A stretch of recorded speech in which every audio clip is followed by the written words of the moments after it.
The following program is a special presentation of the Big Ten Network, produced in association with the University of Iowa.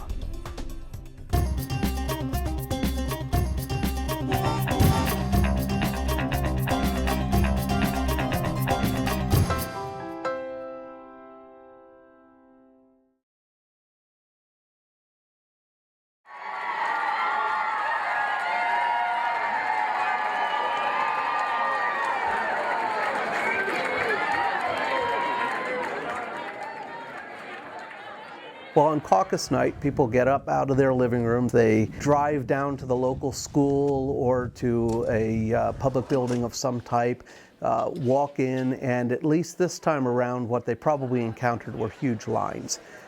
I just need to change my card.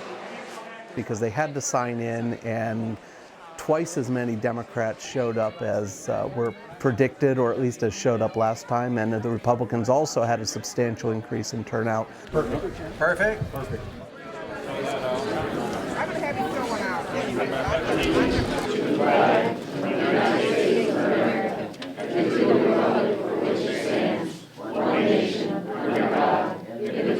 The Republicans and the Democrats do it a little bit differently. The Republicans' caucus is a little bit more straightforward. You get in, you take care of a little bit of party business right at the front, and then people stand up and talk on behalf of their candidates, and then you have a vote. I guess the strongest thing with John McCain is probably his defense. He knows our country. He knows the war on terror. He's one of the first people to come out and call them Islamist terrorists, I guess, or Islamist, I think extremist. Our president still doesn't call them that. And it's, in that sense, pretty much like a regular vote that you would have in a primary, although we write a person's name on a ballot. Sometimes, if it's a smaller precinct or if the precinct chairman is a little more organized, you might have a printed ballot. But normally you just vote, you count them up, and then that's it. You go on to other party business. Mike Huckabee, Ron Paul, John McCain.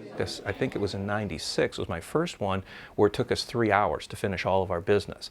After we had the presidential preference poll, we went on to the delegates and selecting members for the county central committee, and then platform planks. And that was the one that usually takes a long time because a number of people then want to submit things and people want to discuss them. You have a vote, then you may have to tinker with the language a little bit to get it to a point where at least a majority agrees with it.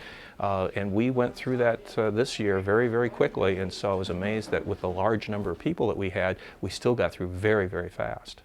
Romney got 7, Ron Paul 10, John McCain 8, Mike Huckabee 8. No votes for any other candidates.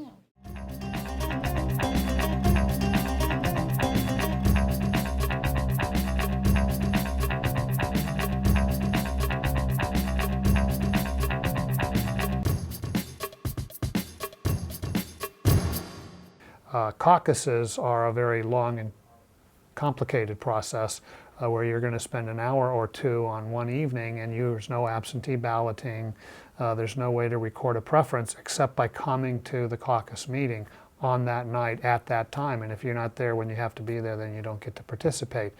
So caucuses are a much more demanding method of expressing a preference than a primary. That's why most states have primaries. Primary, the difference is it's an actual election, so it's exactly like a general election in the way that it happens. So you go to your polling place, you go into the voting booth, you pull your lever or punch your button or whatever, and that's how you do it. So it's secret ballot. The caucus, the biggest difference is it's not secret. Even when you're a Republican and you're putting in a straw poll, people can see what you're putting in. And for the Democrats, it's extremely unsecret. Democrats have a 15% threshold rule, which means if your candidate has less than 15%, you have to reorient yourself. And so they go through a realignment process and then count. And according to the percentage of the vote in each precinct, you get a certain number of delegates to the next convention. I was a little apprehensive about walking in for the first time tonight. And I looked around to see if anybody I knew was watching me come in, but people here have been so great, and I'm looking forward to the process. It's a different process than the Republicans. The Republicans are a little more sedate in their deliberations, and I understand that this could turn a little raucous. Pretty much you go into a large room, hopefully a large room, you sit down or stand under the sign of the candidate that you support with other people in your precinct, in your neighborhood who also support that candidate. If you're lucky, there might be some cookies or some coffee, or it may take a while to get everybody signed in. Right now I'm a breeder and a shepherd. So right now I'm standing by the door. Right, well, I had to come in, but I'm standing by the door and just telling people where they're going. I'm telling everybody where they are, but I'm telling the Edwards people definitely come this way. I'm so sorry. No, absolutely. No problem. I'm glad we could get them where they needed to go. Our attendance number is 719. The caucus chair calls it all to order, and the first thing after taking care of some party business like asking for money, because you can't have a caucus without asking for money, you go on to the presidential preference process. Then at this time, you need to move to your preference group. For the Democrats, the preference process includes literally getting up and moving. Something very hard to do in the really crowded rooms sometimes, but it's getting up and moving when the caucus chair says to move, and sends people to different corners of the room or to out in the hall or to a different room entirely so that you can be counted. As I count, you drop your hand, okay? 1, 2, 3, 4, 5. And this is literally a matter of standing up to be counted for your candidate. At that point, someone will try to count you, and given the numbers that occurred all over Iowa, that counting process can be a little complicated, but someone will try to count you. They will get a final count. Once that count is done and reported, the caucus chair will indicate which candidates are viable and which are not. Edwards, 159, viable. Gravel, 1. Kucinich, 46, not viable. How many was it? Obama, 302. Viability, of course, simply means having enough supporters there to reach the minimum threshold, generally 15%, but it's actually a little higher in some precincts. The candidates who are viable, lots of cheers, lots of excitement, everybody's thrilled. The candidates who are not viable, it's a little more of a challenge. They have to start thinking about strategy at that point. We have a plan that we need to readdress as a group before anybody. You come talk to us, and that's the offer we have on the table. Here's the fact. Compare. Edwards, Obama, they don't need us. They've got more people they need. No. However, The non-viable candidate group can just try to stay together and attract other people, try to attract other candidate groups or uncommitteds or even people from the viable groups to join them to make them viable. Or they can end up splitting up, dispersing, individuals just wandering off to different candidates. Or they can go as a group and say, let's join another non-viable group and we'll be uncommitted together. The unviable groups are agreeing now, if we agree with them, to come together to be a huge undecided. And that uncommitted.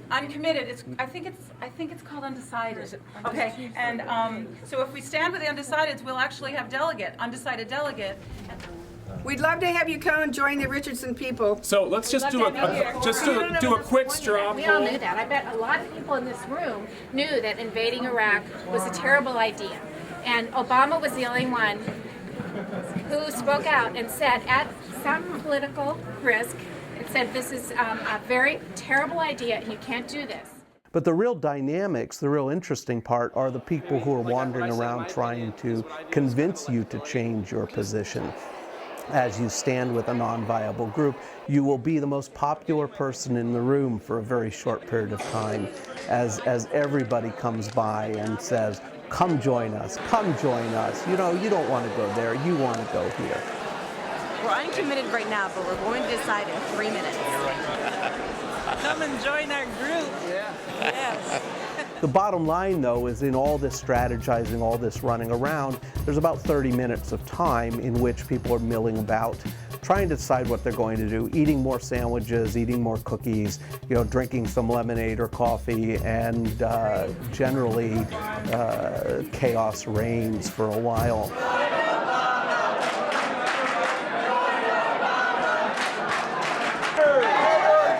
precinct leaders are trying to keep their folks together, particularly groups that are close to viability. So if you are not into ranks of 10, you need to get into it. For how long? Well, it's going to be a little while. Being a Democrat's painful. I watched in a caucus as an Edwards precinct person did everything she could to, short of tying ropes around the group, to keep them all in one place so they wouldn't lose anyone. They were short just a few people of being viable. Ultimately, they became viable when the entire Biden group moved over to Edwards.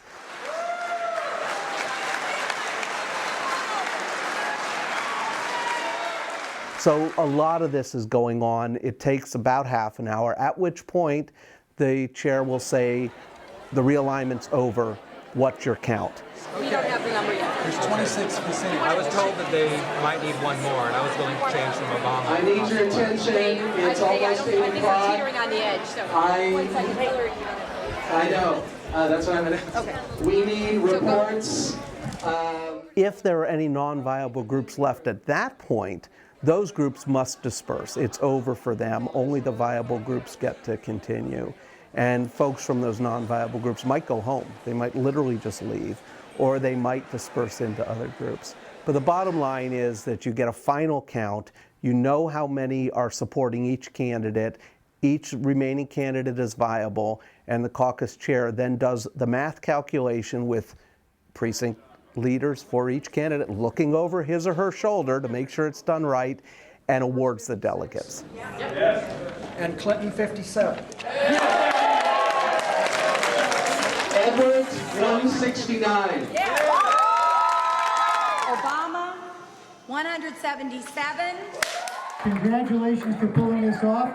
Don't leave if you're interested in resolutions and electing delegates to the convention and delegates to platform committee. We got more fun ahead of us. So we now have the delegate numbers. The precinct chair calls it in. The caucus chair calls it into the state party, so the numbers get called in, while the groups actually elect people to be those delegates. Once that's done, most people leave, but a few hardy souls stick around. Maybe 5% of the people who went to the caucus stick around to do a whole bunch of party business, electing local party officials, voting on resolutions to build the platform and things like that. Another half hour or so of work, and then it's over. Everyone goes home. The chair is left to clean up.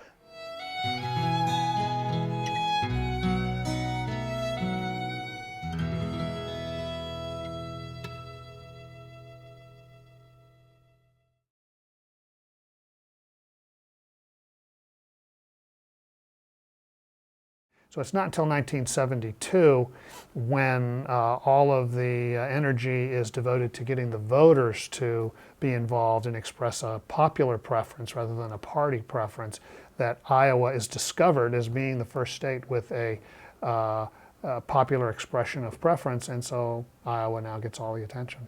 I didn't understand why a caucus should be first, because traditionally when you think of a caucus, you think low participation, not representative of the rest of the nation as to who goes to a caucus, regardless of what state it's in.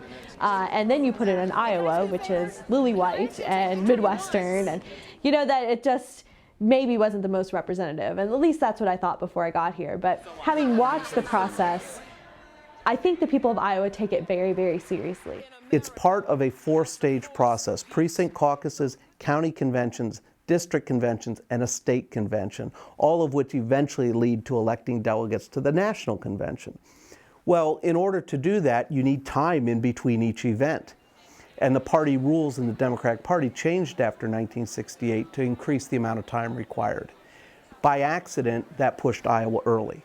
Because they've been first in the nation for so long, they're used to what they need to do, and they really go to the rallies, they really pay attention to what's going on, they're very informed. I mean, it was freezing cold the night of the caucus, and the line at my caucus was out the door and around the corner. New Hampshire has been first in the nation virtually forever and guarded that zealously. Well, the Iowa caucuses, no one went to them, no one cared, it didn't matter. And then suddenly they were first. And in becoming first, George McGovern's campaign, and even more so Jimmy Carter's campaign in 1976, took tremendous advantage of that. The media paid attention, and we began to snowball.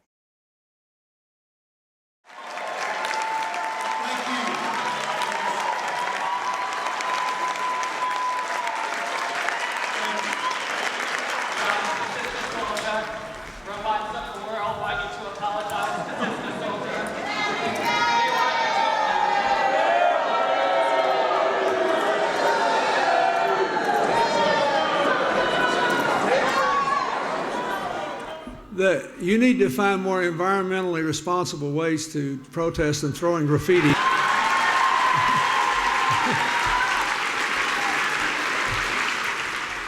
The interesting thing about the caucuses, and I suppose what makes them important to the process as a whole, is it gives the candidates an opportunity to engage in what we call retail politics. And that means getting out and meeting the people. Bring it on the plane. Oh, listen, I know what you're talking about. You know, is your phone number on here?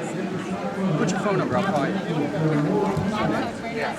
That there are some candidates, and this is true pretty much of all candidates when you get later in a campaign, where it's such a big operation that the best they can do is come in, give a speech to 400 or 500 people, 1,000 people, depending on the size of the venue, and they really don't get that opportunity to meet the people, meet the individuals who are going to be casting those votes or going to those caucuses early in the process.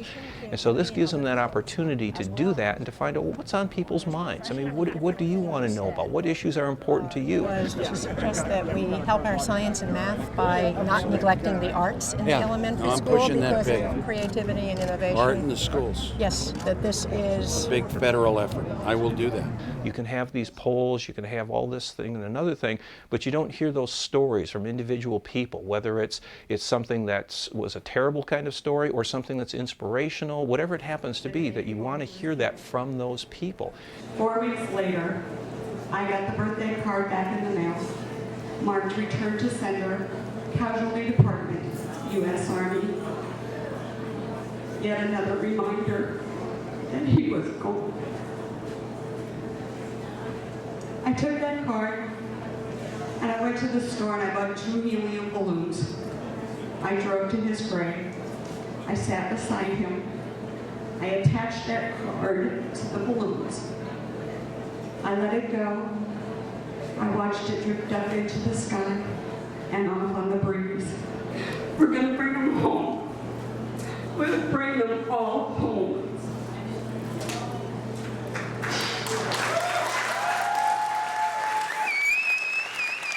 And I think that's important for the candidates because otherwise, if they're just sort of showing up at an event, they see the sea of faces out there, that they don't really make that connection to understand that, look, I'm going to be leading real people, not just a sea of faces or not just, you know, unknown votes that are out there on election day. Mike Huckabee. We're doing a documentary on the Iowa, caucus? Iowans and the caucuses, and we love candidates who love Iowa. So It's hard not to right now.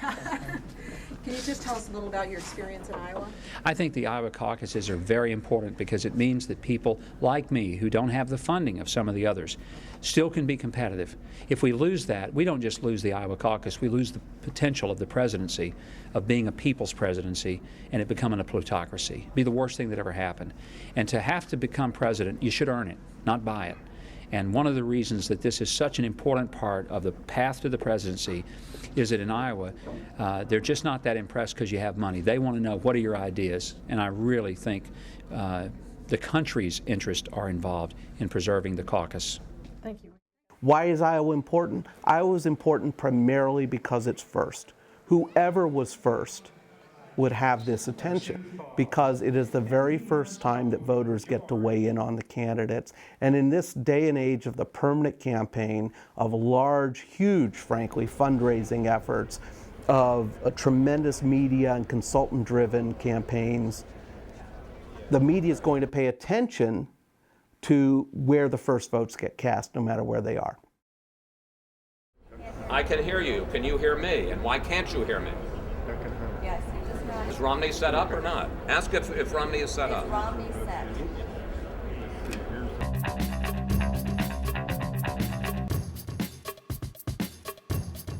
You talked about going negative in South Carolina and said, put some good in there if you have to with the bad. Do what you got to do. Did you say that? Massachusetts governing his neighboring state of New Hampshire. Well, let's get there were so many folks here, much more media attention, and occasionally then as people were talking to me, they would say, well, what do you think about the national media? What do you think about all of this attention? And you know, what caused it? Well, I think the thing that mainly caused it was the fact that we had very interesting races on both sides of the aisle. The process of who gets attention is really a interactive process. I mean, it starts with media buzz, it starts with public opinion polls, it starts with campaign contributions. And out of those sort of straws in the wind, you begin to get a sense of, well, which candidates are the serious candidates, which ones are not. Senator, this way. Is issues are going to make the difference. And I think you got to look at what has transpired on national defense just in the case of Pakistan last week. Your record turnout here in Iowa. There have been lines around the block, overcrowding at caucus centers, and a lot's gone into it. $50 million spent on TV ads alone in Iowa. There's a senator from Iowa also running for president. But the difficulty is... It can work. Yes, electability usually does mean... And if you can get the press to reorient itself from saying, oh, this is somebody who's running, to this is somebody who could be the next president, then you've really taken a big step towards improving your chances of running. Yes, the polling numbers for the people who have dropped out, Duncan Hunter got 457 votes. The polling numbers, I didn't even, last night I was running my model, I was actually predicting, I'm not showing you what I... The reason polling matters to the media is they need a new story every day. They've got, even in the internet age, you've got, actually maybe even more so in the internet age, you've got space to fill, you've got people to get, you've got eyeballs to attract, and to attract those eyeballs, you've got to have something new. Polling gives them something to talk about that's relatively easy, and the story has a tendency to write itself as long as the pollster presents it well.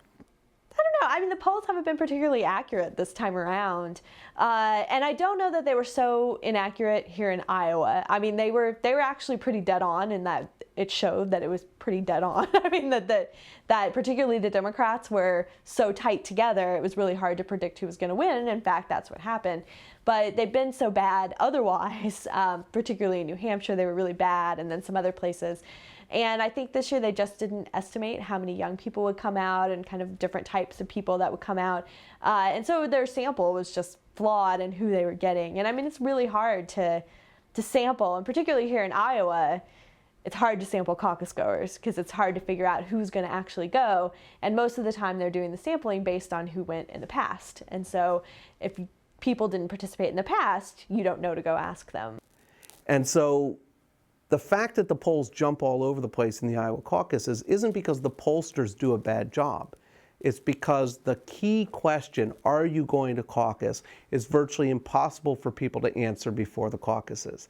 They can say they're going to caucus, they can say they're not going to caucus, but caucus night, you got to get out at the same time. It might be cold, it might be snowy, it might be who knows what. There might be something going on in your life. And so it's just really hard to find folks. I remember the Des Moines Register came out with a poll right before the caucuses, and a lot of people wanted to dismiss the results. They showed Obama in the lead, but their profile of who was going to vote didn't fit preconceptions. There was too many young people, there were too many independents, there were too many first-time caucus goers, and that would have been an unusual turnout, and therefore the conclusion, the inference was this was an incorrect sample and therefore the results aren't reliable. Well, as it turned out, the Des Moines Register got it right. There was a very high turnout of first-time caucus goers. There were a lot of young people participating, a lot of independents registering as Democrats and as Republicans. Okay, we had the Iowa results in the Iowa caucuses. How did that affect what was going on in New Hampshire? Did, in fact, Huckabee spike up? Yes, he did a little bit. How about McCain? McCain also got a surge because those were the two that were seen as doing really well in Iowa, and they got a bit of a bump in New Hampshire, even though New Hampshire voters will tell you that, oh no, Iowa results didn't affect us at all. But it does a little bit because they get a little bit more media attention, and so now people are looking at those candidates again if they hadn't supported them initially. So the polls make a bit of a difference, but you do have to take them with a grain of salt.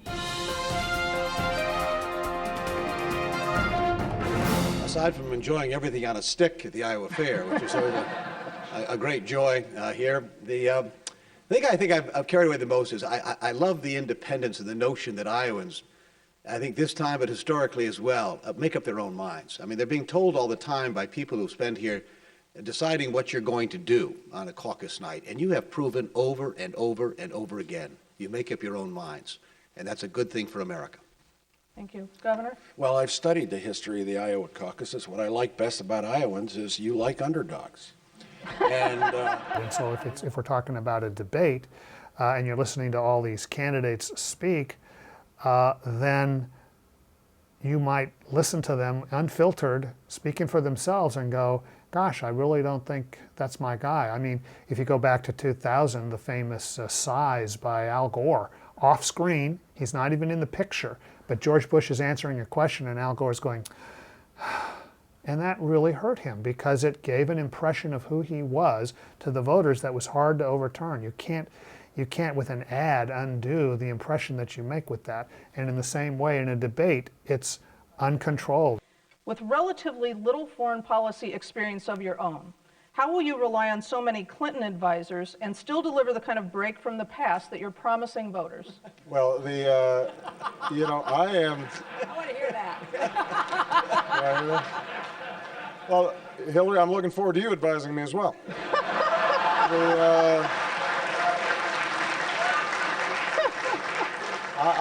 I want to gather up talent from everywhere. To me, the debates didn't seem to be effective until they got down to maybe 6, but 5 would be better. And I know that some of the debate organizers took some criticism for not allowing some of the second or third tier, if you want to call them that, candidates. In other words, the people that were not polling very well in one party or another. Congressman Paul, what's the biggest obstacle standing in the way of improving education? Do I have to raise my hand to get a question? I'd like to address that question. I'm getting to you. No, you're not. You haven't in several go-rounds, so I have to make an issue out of it. I would like to address the question of education. Go ahead. I don't wish it to pass on. Go ahead, please. You have 30 seconds. They had a minute. Why do I get 30 seconds? You see, your unfairness is now becoming so apparent that the voters in Iowa must understand there's a reason for it. And the reason for it is what I'm about to say. Sometimes it's a matter of format, if you're going to have a very small location or the type of sitting around a table talking kind of a thing. But just to have 8, 9 candidates on stage all at the same time, then nobody's really doing a great job, and it makes the process not as effective and not as useful to the people that are deciding, ultimately the voters. Are you ready to caucus? Because Hillary's ready to lead. Let's hear it for our nominee, HRC. No, he's just our family pet. Another parrot for peace. So you're going to the caucus? He'll caucus when we do, yeah. Our comment. Bloody America. Let's spit on you. Thank you all so much. Man, we couldn't get another human being in here with a shoehorn. Thank you for coming, all of you. And I also want to say, for those of you who haven't looked, it's amazing. We got all these people looking in through the window. The organization is, do you have a precinct captain in every precinct? That's a volunteer operation. Do you have people who are jazzed enough to get out on cold days and knock on doors and make their phone calls even though people hang up on them, and get out and do stuff? And in this way, the grassroots nature of Iowa is something that used to be standard for politics, but presidential campaigns got away from them when they went to spending so much money on television. All the money went to television. It didn't go to building organization and volunteers. And nationally, that's still true. Even in Iowa, people were speculating that media was going to matter a lot more than organization. In the end, you can't fight a really committed core of volunteers who are Iowans. Howard Dean tried to build this, but he brought 4,000 people in from out of state to knock on the doors. Mike Huckabee didn't do that. Mike Huckabee had real Iowans doing whatever they did to get folks out. It's the way that we keep track of the people we call. We have a status sheet where it's complete calls, bad numbers. And then our question 1 is who's your first choice for the Republican nomination. Question 2 is who's your second choice. And then our third question is if you'll be going to the Iowa Caucus or not. And then each candidate is assigned a certain letter. So it makes it very easy. We scan them through a machine and we keep track of who's supporting who. And then right before the Iowa Caucus, we call all of our supporters to make sure they go caucus for Rudy. I have some more information about that, but I know for sure that there's great child care provided for that state. So there's no reason why you can't participate too. Well, do you mind if I give you Hey, is this Daniel? Facebook has become so politically aware that there's so many different applications about U.S. politics, or you can go on record and say, you know, this is who I'm planning on voting for. And you can debate certain issues and take a stance. You know, you can see how you're indirectly affecting other people. One caucus and one Democratic caucus, and they'll have nothing to do with one another. I am on the board of directors at the League of Women Voters, and we're just educating people on the caucus process on a bipartisan level on both the Democratic and Republican caucuses. I do them all over the state, about one a day, sometimes 2 a day. I have 2 tomorrow. I love this process, and I want Iowa to be first, and I want people to participate. And it was in '03 that we came up with the idea of having Coffee Bean Caucus, because the Iowa Caucuses, we decided to have 1 bean, 1 vote, and had mason jars for each candidate. As you get closer to the caucus, we start to see more of this, a lot of the staff coming in to eat too. And then right after the caucus, we'll have quite a bit of the political staff coming in, you know, before they move on to the next thing. Iowans like people who are reasonably nice, they can get along with people, and care a lot more about accomplishing things and running our government efficiently than, you know, just winning. Let's see, there's a handy-dandy list here. Okay, so let's see. Yeah, I've seen Biden, I've seen Hillary a couple of times, I've seen Dodd, seen Edwards and his wife, I've seen Giuliani and Huckabee and Duncan Hunter. I haven't seen Kucinich and I haven't seen Richardson. I've seen Ron Paul and Obama, rode an elevator with him, seen McCain, seen Romney, seen Tancredo and Thompson too. What's that you're looking at? Oh, this is a summary. Oh. It's put out by the Iowa Christian Alliance. I'm an agnostic myself, but they put together a nice summary thing. You can have that if you want. When we were at a Mitt Romney event at Kirkwood, we actually walked out with the snowman right when Mitt was on stage with the gentleman who was introducing him. So that got a big notice. So. And we got thrown out. Yeah, we did. We got thrown out. Yeah. At the beginning of the campaign, they were just saying, oh, global warming's a problem, and we need to do something about it. Well, by us asking specific questions, they realize that they have to be able to answer those specific questions, and I think that's helped formulate their policy. And as a retired federal employee, I am really concerned about the fact that I'm being penalized and my Social Security is reduced because I'm a civil service annuitant. And I did work for 10 years under Social Security, and I get $100 a month for that, which is a real pittance as far as I'm concerned. I think that law is totally unfair, and it particularly affects women and who have spent the early part of their career trying to make sure their children were taken well care of, perhaps start their career at the federal government at an early age. I'm learning as I'm going. I've been looking on the internet, and I guess part of what I've learned has been correct, but I also, there was some confusion because I found more about Democratic stuff, and now I'm realizing that it's done a little differently, and I actually prefer this way. From what I've heard, I was kind of worried about it. Didn't want to have to go stand in groups. In Bangladesh, we have 2 prime ministers. Last 15 years were women, and as in Muslim country, you know, we could bring the women as the head of the country. So I decided that we can bring woman president, the best country in the world, United States of America, the first woman president. Oh, I have a strategy that I don't want to reveal at this time. You know, as an independent, we like to make trouble. I don't like politics. I just like people with vision. Yeah, I saw him in Muscatine earlier today and at noon, and then 3 o'clock I was back here. Get my picture printed off, get it signed. We have caller ID, and if it's a poll, we answer, because we're from Iowa, and people care. You go to a basketball game, you feel like you can feel the energy in lieu of sitting in your chair and watching on TV. Hopefully all the people are getting out. The people standing outside, you know, peeking through the windows. You know, you can feel it. Hopefully that translates over into tomorrow's caucuses, and everybody gets out and does their thing and takes it back. Change is a good thing. And the easiest way to not get elected in Iowa is to say something mean. We would rather elect the wrong guy that's nice than the right guy that's a jerk, and that's just Iowa.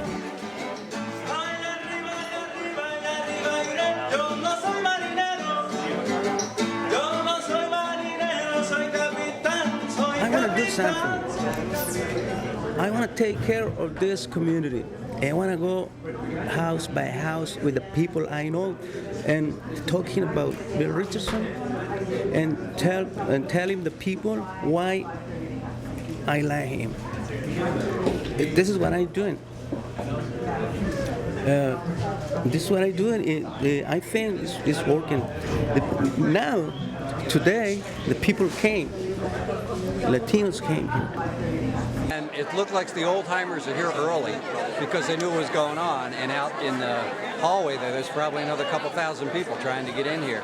And the thing that impresses me is that it's like I want to see the media take a look at this sort of thing. Because lately there's been criticism about, oh, a small state, unrepresentative, blah, blah, blah, blah, blah, it makes you sick. Instead, it's a sense of this is participatory democracy. It's exactly what it's supposed to be. This is what the candidates have to face. They have to run through this obstacle course that is Iowa, and they have to meet the people face to face, shake their hand, look them in the eye, tell them where they stand on things, and take the consequences. So actually this is my first caucus, and I think that learning about it, being part of government and politics and everything in New York, it just boggled my mind how the whole process works, and I thought that it was really interesting because in New York and other places, you know, when you have like a regular election, it's private. So I jumped in my car and I left 80-degree weather back there in Mississippi, and I drove here in the ice and the storm. I had to hang over in St. Louis, and I got here. But my whole problem, my reasoning for coming is because I believe in Hillary. So as I was in Mississippi and watching the polls in Iowa and New Hampshire and South Carolina, I was a little comfortable with her lead. But when Barack Obama pulled out the big dog, or the big, what do you call it, the weapon of mass destruction, I looked and screamed, oh no, it's Oprah, the weapon of mass destruction. I got to go to Iowa and help Hillary.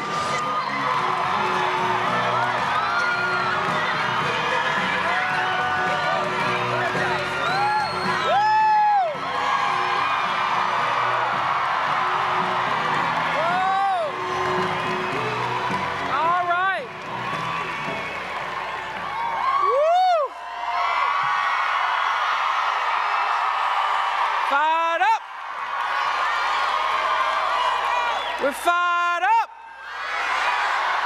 Oh, yes, we are, Iowa.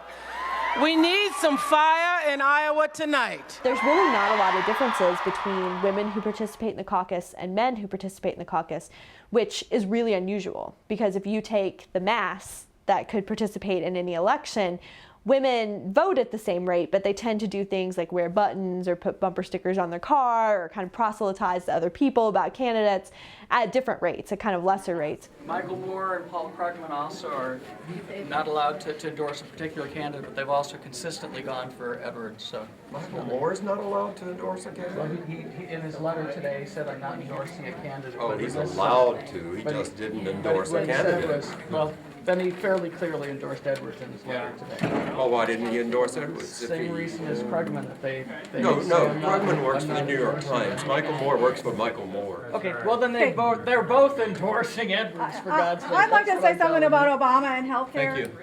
Thank you. Obama and Edwards have very similar plans, and the thing about Obama is that his is not mandatory.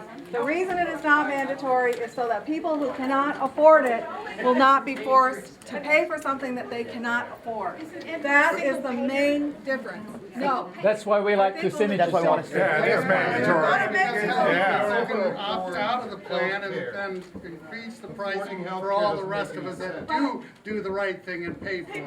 I actually was going to leave. I was going to go to Spain, but I changed my ticket so I could stay in Caucus.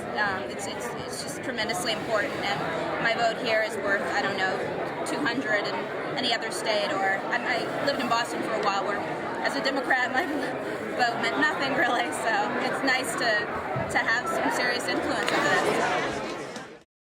I think in the end, the Iowa caucuses mean whatever we want them to mean in any given cycle. They are, in fact, the first test of candidates.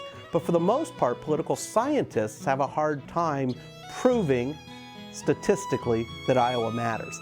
Now, the reality is, I think the political scientists are just wrong. I think the models that political scientists build don't really take into account very well the unique factors that are Iowa. In Iowa, they had lots of television commercials, even more stuff in their mailboxes, more people knocking on their doors, candidates talking to them personally.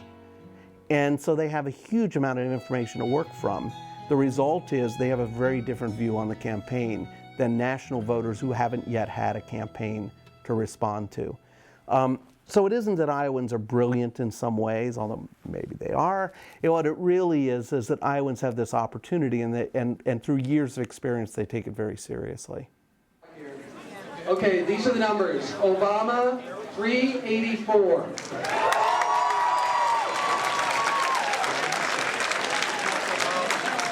Edwards, 169. Mitt Romney, 7. Mike Huckabee, 8. Duncan Hunter, 0. John McCain, 8. In politics, just like a new day is needed in American government. And tonight, it starts here in Iowa, but it doesn't end here. It goes all the way through the other states and ends at 1600 Pennsylvania Avenue 1 year from now. It has been just a pleasure to campaign here, although, you know, the weather's kind of like Chicago. But I love Iowa, and I'm grateful to Iowa, and because of Iowa, we might just win this thing. We might just win.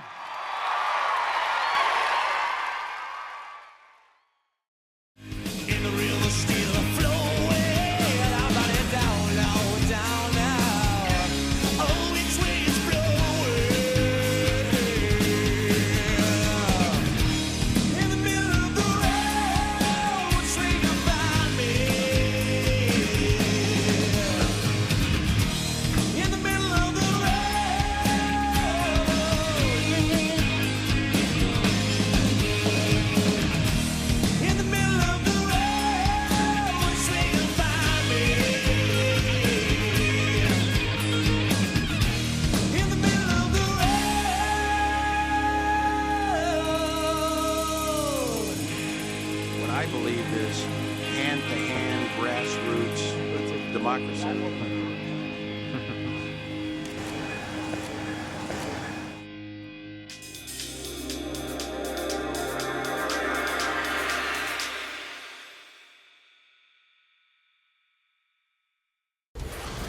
The preceding program was produced by the University of Iowa in association with the Big Ten Network.